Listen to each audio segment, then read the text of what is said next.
Et salut, bienvenue dans RH sans filtre pour ce nouvel épisode. Donc en fait, j'étais sous ma douche, j'ai pensé à plein de trucs et j'avais un sujet qui revenait et j'ai même pas pris le temps de m'enlever ça de la tête parce que j'étais trop impatiente. Donc je vais le faire un peu maintenant en fait. Donc le sujet que j'avais envie d'aborder aujourd'hui, c'est le sujet de la vérité.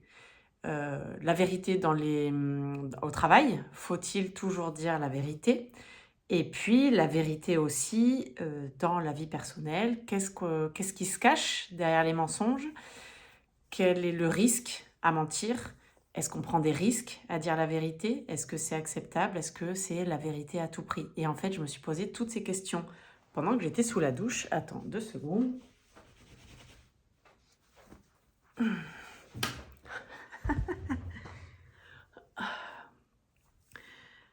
Écoute, je vais pas mettre pause pour, faire quelque chose. Pour l'instant, ça va rester comme ça. Voilà, donc installe-toi. Moi, j'ai pris ma gourde. Je me suis promis que j'allais boire plus parce que je ne bois pas assez.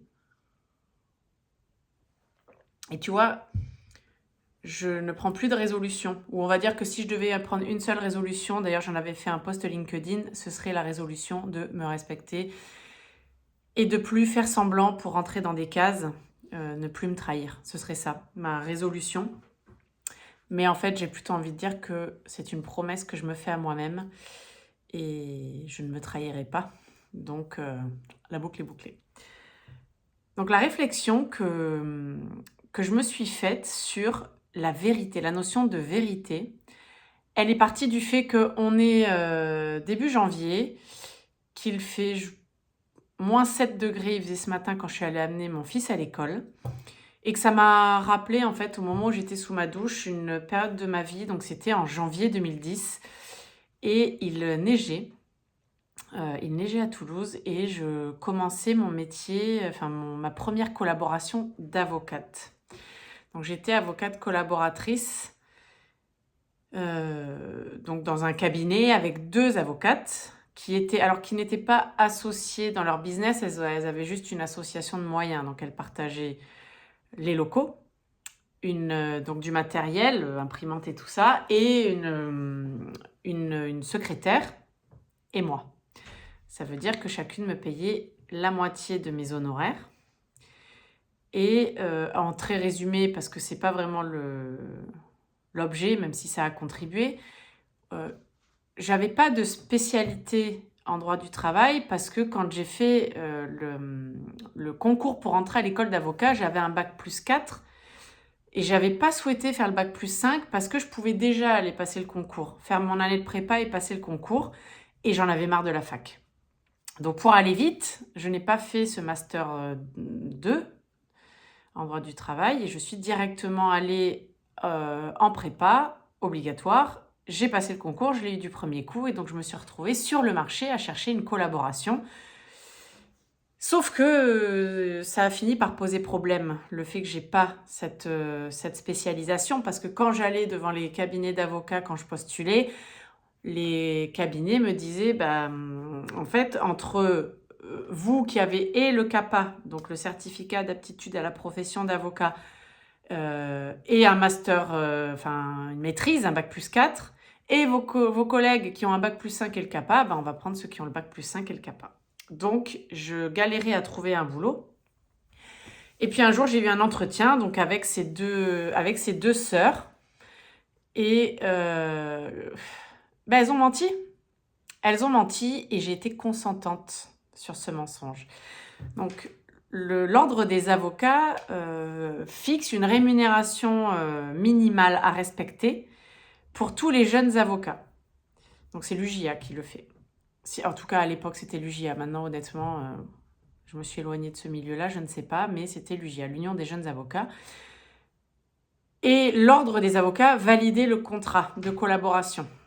Ce qui s'est passé, c'est qu'elles m'ont dit qu'elles ne pouvaient me payer que 1 200 € hors charge. J'étais pas salariée. Ça veut dire que j'ai créé mon entreprise. J'ai créé mon auto-entreprise. Donc, pensez bien qu'à ça, il faut enlever les charges, il faut enlever les cotisations, il faut enlever beaucoup, il faut enlever au moins 40% de la rétribution, des honoraires. Donc, calculez bien 1200 € hors charge mensuelle pour un temps plein. Et je vous laisse imaginer le rythme d'un avocat. Donc, je travaillais énormément. Et elles m'ont dit, pour que ça passe à l'ordre des avocats, on va te faire un... Parce qu'en gros, elles savaient très bien qu'elles ne me payaient pas assez. Elles m'ont dit, on va te faire un contrat à temps partiel. Donc, bien sûr, 1200 € à temps partiel pour l'ordre des avocats, ça passe. Donc, elles ont menti à l'ordre des avocats. J'ai menti à l'ordre des avocats par désespoir. Je voulais ce job, je voulais travailler. Sauf que ça commençait mal. Et en fait, j'ai menti par désespoir. Mais j'avais les boules, là. 2 mois plus tard, donc j'aimais pas trop collaborer. Enfin, c'était... Voilà, j'aimais pas l'ambiance, j'avais du mal avec leur personnalité, je les trouvais hautaines, voilà, bref. Et un jour, ça faisait 2 mois que j'y étais, ouais, 2 mois et demi. Je fais l'agenda avec la première, et donc pour faire l'agenda, elle me disait, telle date, tu vas à telle, il y a telle audience, voilà, je me tapais toutes les audiences, surtout les pourries. Mais ça fait partie du jeu. En tout cas, à cette époque-là, c'était comme ça. Et je fais l'agenda du coup après avec la seconde. Et la seconde me dit, voilà, pareil, il y a telle date, voilà, il y a tel dossier, il y a tout ça, machin, voilà. Et je me rends compte qu'elle veut m'envoyer en audience au tribunal de commerce de Toulouse, alors que le même jour, j'étais dans je ne sais plus quelle instance, dans une autre ville. Parce que sa sœur m'avait envoyé dans une autre ville. Et donc je lui dis, je peux pas. Je peux pas, je ne suis pas là. Je serai déjà en déplacement ailleurs. Et là, elle me dit, ah non, mais vu le prix que je te paye, tu vas faire ce que je te demande en fait. Je te paye, tu dois faire ce que je te demande. Et c'est pas mon problème en fait avec l'agenda de ma sœur. Donc trouve une solution. Et donc là, je lui ai dit, mais j'ai pas le don d'ubiquité. Et en fait, la moutarde m'est montée avec cette petite phrase-là, vu le prix que je te paye. Et j'ai dégoupillé. Je lui ai dit, mais justement, vu le prix que vous me payez, c'est un scandale, blablabla. Et j'ai littéralement claqué la porte de son bureau. Je me revois en partant, en claquant la porte. Et je suis allée dans mon bureau et j'ai rédigé ma lettre de départ. Voilà. J'avais décidé que trop c'est trop en fait. Que trop c'est trop et que je voulais pas que ma carrière elle soit comme ça. Donc après, voilà, un jour j'aurai l'occasion de revenir sur le reste des épisodes. Il s'est passé beaucoup de choses dans ma carrière, sur les choix que j'ai faits.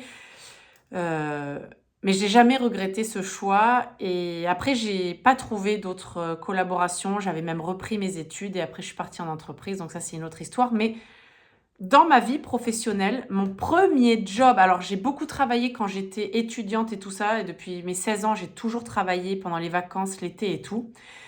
Mais on va dire pour mon premier job lié à mes études, ça avait très mal commencé, ça avait commencé sur un mensonge. Quand j'ai poursuivi ensuite dans ma carrière, j'ai été beaucoup confrontée aux mensonges, beaucoup. Et ça me rendait dingue. Ça me rendait dingue, c'est beaucoup les dirigeants que j'ai vu mentir. Beaucoup de collaborateurs pour pas se faire choper. Et les dirigeants, je trouvais ça hyper grave en fait. Je trouvais ça hyper grave parce qu'ils étaient capables de mentir parce qu'il y avait une notion de si je mens, que je ne donne pas en fait l'information ou que je donne une information un peu erronée, je vais y avoir un intérêt. Par exemple, je l'ai beaucoup vu dans les relations sociales. C'est de la manipulation. Là, clairement, c'était du mensonge pour manipuler. Alors après, pour moi, je fais une différence. Il y a aussi le mensonge qui est lié à la peur. Mais là, c'était pas de la peur, c'était vraiment de la manipulation. C'était l'idée de dire, je vais pas leur donner toutes les informations. Comme ça, ils pourront pas vraiment, donc c'est limite légal. Comme ça, ils pourront pas vraiment faire vraiment tout bien leurs calculs. Et donc, ils demanderont moins, par exemple, pour des augmentations de salaire. Ou alors, je vais leur présenter ça En fait, ils vont se rendre compte que c'est super sur le moment, mais probablement que dans les années à venir, de toute façon, on y gagnera aussi parce qu'on va gagner tant, mais on va pas leur dire. Et ça, je l'ai énormément vu. J'ai eu des relations sociales très apaisées, surtout dans une entreprise, vraiment. Vraiment, mais c'était grâce à moi. Alors là, je vais me jeter toutes les fleurs que je me suis pas jetées à l'époque, mais c'est clairement grâce à moi. C'est grâce à moi parce qu'en fait, quand je suis arrivée, et d'ailleurs quand je suis partie, ça a recommencé, il y avait une défiance, il y avait de la posture. J'en ai parlé dans un épisode précédent, mais quand on dit la vérité aux gens et qu'on est transparent, ça veut dire être transparent, par exemple dans la vie personnelle, pour moi être transparent, je vais donner un exemple, c'est mon chéri qui me dit t'es avec qui et ben je vais dire je suis avec Bidule et machine, point. Dire la vérité, c'est donner un peu plus de circonstances. C'est je suis au resto avec Bidule et machine, et puis il y a truc qui nous a rejoints. Voilà. Et donc les deux sont hyper importants, à minima la transparence, à minima la vérité, pardon. Et donc j'ai envie en fait d'aller plus loin et de parler aussi de transparence. Mais en gros, à partir du moment où on explique aux organisations syndicales, voilà ce qu'on peut mettre, voilà ce qu'on peut faire. Et soyons intelligents ensemble pour, autour de ça, créer quelque chose qui aura du sens pour les collaborateurs et pour l'entreprise. C'est-à-dire qu'on arrête de s'opposer, on arrête d'opposer les deux. Je vous assure que les élus, les membres des organisations syndicales sont de vrais partenaires. Ils aident à trouver des solutions. On n'est plus dans la posture, on n'est plus dans un jeu, on n'est pas au théâtre en fait. Et d'ailleurs, il n'y a pas après un mot plus haut que l'autre. Bien sûr qu'il y a des désaccords, mais ils savent qu'ils peuvent me convaincre s'ils ont un argument que je trouve convaincant. Et je sais que je peux les faire changer d'avis, moi aussi, si j'ai un argument. Donc c'est beaucoup plus d'équilibre finalement dans la relation. Ce qui m'a marqué, c'est que moi, quand je suis arrivée dans cette entreprise, ben, j'ai dit la vérité.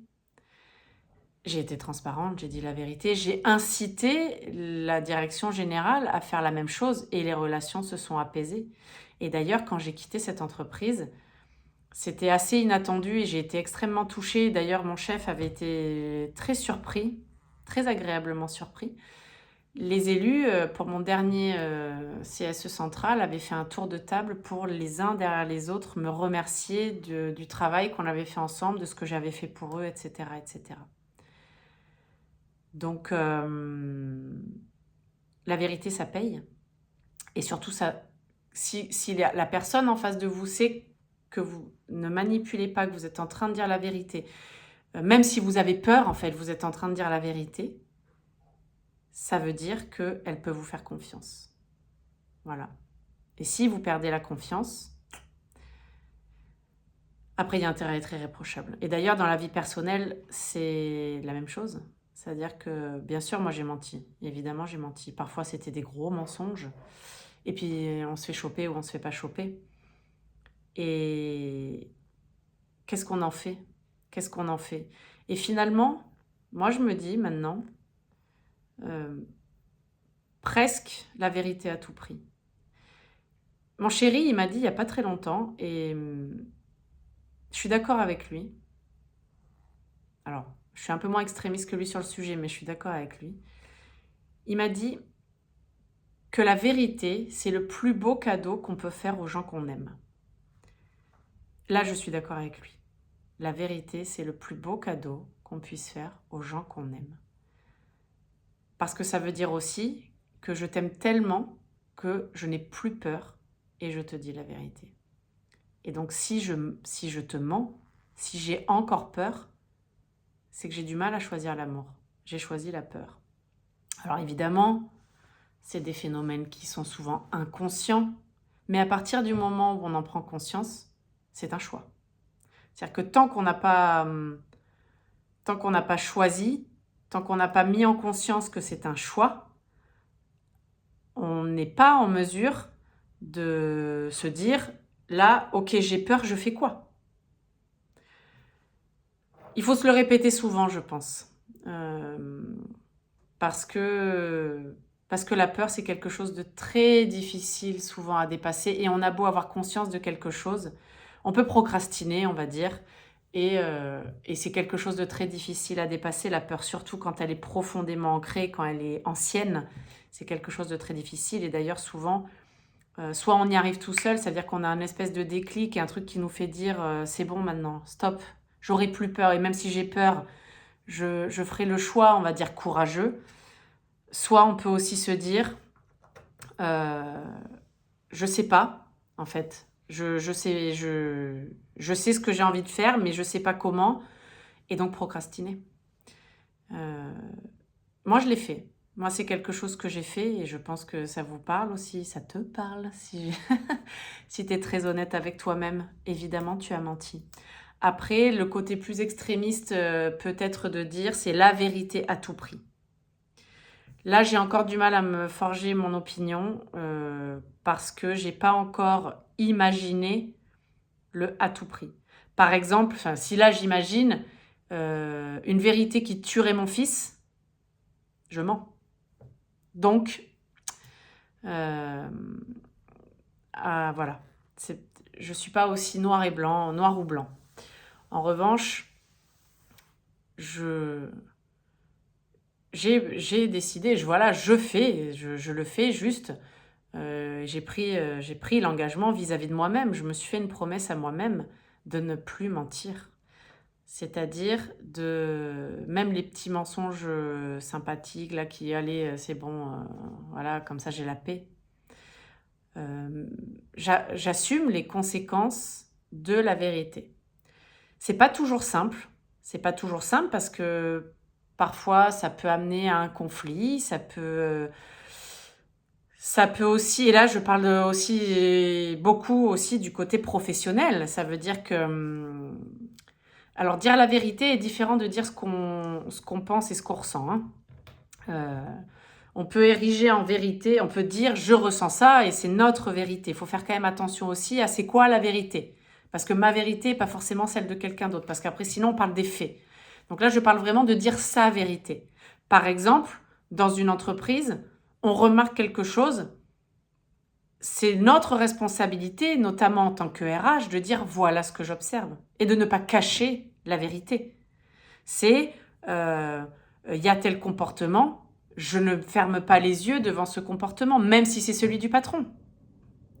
Si j'observe qu'on est en train d'aller droit dans le mur sur quelque chose, ou qu'il y a une problématique quelconque, je le dis.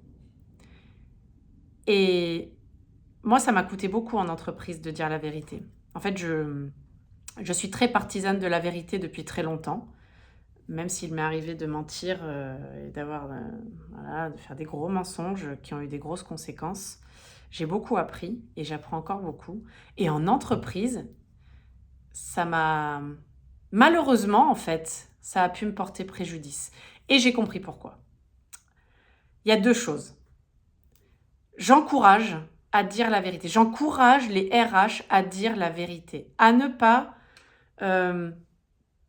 se cacher derrière je suis corporate, je dois m'occuper de la direction générale, je suis loyale et tout ça. Dire la vérité, c'est pas manquer de loyauté, au contraire, au contraire. Et n'oubliez pas ce que j'ai dit, c'est un acte, entre guillemets, d'amour de dire la vérité. C'est un acte d'amour et c'est un acte de loyauté, par extension dans la vie professionnelle, ou d'amour si vous aimez votre entreprise, mais c'est un acte de loyauté.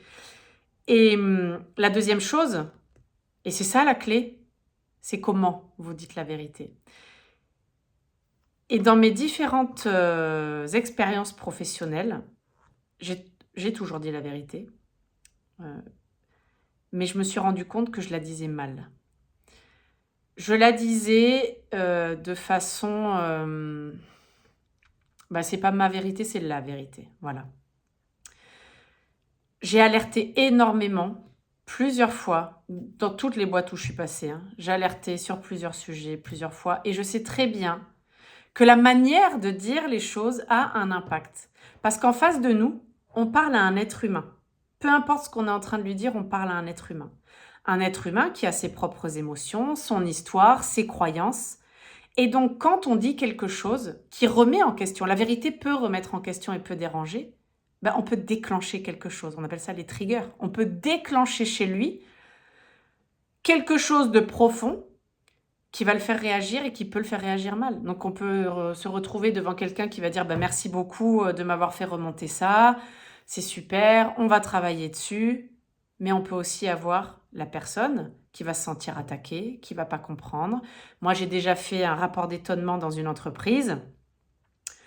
Mon rapport d'étonnement, je sais que j'avais raison, dans le sens où c'était pas que ma voix que je portais, c'était la voix de beaucoup de collaborateurs et tout ça. Je savais que j'étais un peu... C'était comme si j'avais centralisé énormément de choses et je sais que j'ai cette capacité à sentir les choses et à les voir. Et c'est pour ça que je fais des super diagnostics et des rapports d'étonnement hyper pertinents. Et c'est pour ça aussi que j'arrive à détecter chez mes clients leurs problématiques. Vraiment, que j'arrive à voir, en fait, même ce qu'ils ne veulent pas montrer, j'arrive à voir les angles morts chez mes clients. Et là, je parle des individus. Mais là, j'ai manqué je pense, en fait, j'ai cru qu'il y avait la maturité nécessaire pour... alors, je ne les ai pas insultés, hein, attention, mais j'ai pensé qu'il y avait la maturité nécessaire pour ne pas se formaliser trop et pour s'attacher au fond. Et la seule chose qui est ressortie de ce rapport d'étonnement, indépendamment du fond de ce que j'avais dit, qui était quand même lourd en plus et qui était quand même le principal sujet, on m'a reproché la forme, sans du tout revenir sur le fond. Ou en me disant que de toute façon, c'était des conneries, voilà. Donc, et je sais que j'avais raison. Hein. Et l'avenir me l'a prouvé aussi. Donc, moi, j'encourage, je l'ai déjà dit, à dire la vérité. J'encourage tous les RH à dire la vérité. Et tout le monde, en fait. De façon générale, je vous encourage à dire la vérité. Même si ça vous fait peur. Même si c'est inconfortable. Même si les conséquences de la vérité vous font peur. Je vous encourage à dire la vérité. Mais, je vous encourage aussi, avant de la dire, à réfléchir à la manière dont vous allez le faire, peut-être en vous adaptant aussi à la personne que vous avez en face de vous. Voilà, parce que chacun est différent. Donc ça demande de la psychologie, ça demande peut-être de faire appel à des techniques de communication, peu importe. L'idée, c'est quand même à la fin le fond. Donc ce serait dommage que les gens s'attachent à la forme. J'ai eu un échange avec une des membres de ma communauté pour les RH, Human Rise. Et elle a dit en fait qu'elle avait été obligée pendant sa carrière à faire des choses illégales, qu'elle avait tué, qu'elle n'avait rien dit. Et tout ça est parti, en fait, on parlait de l'épisode de podcast sur le Covid et en fait, elle n'a jamais parlé, elle n'a jamais dit sa vérité sur ce sujet. Et ne pas dire la vérité, indépendamment du fait que inconsciemment vous blessez quelqu'un en lui cachant ça, vous le privez de choix, par exemple, parce qu'il aurait peut-être cette personne aurait peut-être fait des choix différents si elle savait la vérité, voilà, tout ça. Vous vous mentez à vous-même, en fait. Et quand vous ne pouvez pas exprimer votre vérité, c'est aussi vous qui en pâtissez. C'est aussi vous qui allez après en souffrir parce que ça reste. Parce que ce que vous n'avez pas exprimé, votre vérité que vous n'avez pas exprimée, elle reste. Et ça se gangrène, en fait. Et ça passe pas. Et tant que vous l'avez pas dit, tant que vous l'avez pas exprimé, tant que vous n'avez pas montré ce que vous êtes, qui vous êtes, ce que vous ressentez, ça vous bouffe. Et cette RH-là, c'est ça qui se passe. C'est qu'elle a beaucoup de choses à l'intérieur d'elle, qu'elle n'a pas exprimées. Et moi, ce que je lui ai dit, c'est « parle ». Parle, donc elle peut parler dans la communauté évidemment, parce que tout est confidentiel dans ce qu'on s'échange. Mais elle peut, et je l'ai encouragée surtout à parler à quelqu'un. Alors je ne parle pas forcément d'un psy, hein, mais à exprimer pour déconstruire tout ça, déconstruire toutes les croyances qu'elle a par rapport à ce qu'elle a vécu et reconstruire autre chose par rapport à son identité, par rapport à ses valeurs, par rapport à ce qu'elle a envie d'incarner comme RH. Et puis, je pense qu'elle culpabilise. Elle culpabilise aussi. Alors, c'est une hypothèse que j'ai posée. Je n'ai pas la confirmation, mais mon hypothèse aussi, c'est qu'elle culpabilise parce qu'elle a accepté des choses qui étaient contre ses valeurs. Et ce que je disais au tout début, donc je vais boucler la boucle, c'est « je ne me trahirai plus, moi ». Et quand on fait ce genre de choses, on se trahit, en fait. Et c'est difficile après de se pardonner de s'être trahi. Mais c'est possible. Voilà pourquoi j'encourage à être accompagné aussi, peu importe par quel professionnel, c'est celui qui te conviendra le mieux si tu as envie voilà, d'exprimer des choses. Et peut-être aussi, concernant la vérité, quand on a des gros trucs qu'on a cachés, c'est s'y préparer. Mais le faire quand même. C'est le faire quand même. Et se préparer à raconter. Voilà ce que j'avais à vous dire sur la vérité. Et parfois je dis vous, parfois je dis tu. J'ai toujours pas défini si je m'adresse à vous tous ou si je m'adresse à toi qui est en train de m'écouter. Et en fait, je réalise que moi, je parle devant ma caméra, mais que si tu m'écoutes et que tu n'as pas la vidéo, tu n'as pas vu en fait au début, ce que je faisais, c'est que je suis sortie de la douche, je me suis lavé les cheveux et j'avais tu sais, ma serviette microfibre sur la tête et j'étais trop pressée de parler et d'enregistrer cet épisode et donc je l'ai enlevé, voilà. Et donc là, c'est mes cheveux naturels en fait, ils sont ondulés, mais bon, c'est pas le sujet. Voilà, je serais hyper contente que tu me fasses un retour sur ce sujet, qui vraiment est un sujet, moi, qui est au cœur de ma vie en ce moment et qui, au cœur de ma vie dans le sens où il revient souvent, il m'interroge beaucoup, voilà, il me challenge aussi et j'ai pris des décisions et voilà, la promesse, voilà, je la pose là, je m'engage, la promesse que je me fais, parce que je le fais avant tout pour moi et que je fais aux gens que j'aime en fait, c'est de dire la vérité, voilà. Parce que c'est une preuve d'amour pour les autres, mais c'est aussi une preuve d'amour pour soi. Voilà, et c'est ce qui nous permet d'être plus alignés avec qui on est et de vraiment pouvoir dire « je suis moi ». Merci pour ton écoute et je te dis au prochain épisode. Et je ne sais pas quand est-ce qu'il sort, on verra bien. À bientôt.